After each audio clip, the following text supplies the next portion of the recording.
B komanda priima svečius iš Vilniaus Baltijos futbolo akademijos.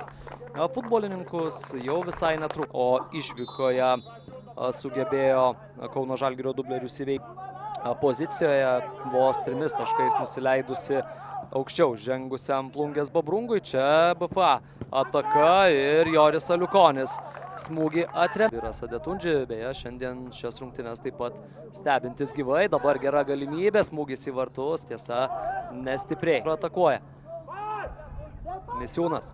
Jo, geras perdavimas ir čia bus galimybė, o čia rungtynių arbitras rodo, kad dėjų.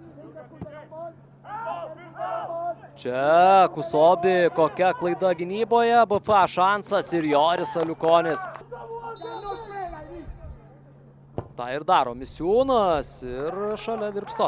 Sugebėjo užsiimti geresnę poziciją. Dabar šansas Misiūnas ir Joris Aliukonis. Perdavimas į baudos aikštelę, smūgis į vartus ir viršva. Perdavimas į baudos aikštelę.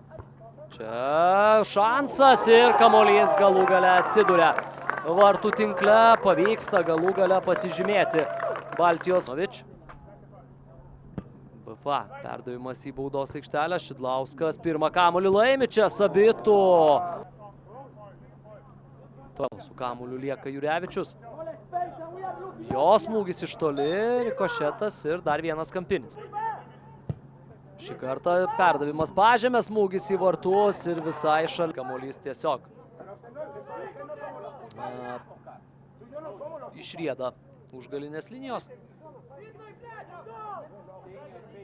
Užkurnys žaidžia su Aliukoniu. Oi. Vėl rungtynių arbitras skelbia apie rungtynių pabaigą ir rungtynės baigėsi 1-0.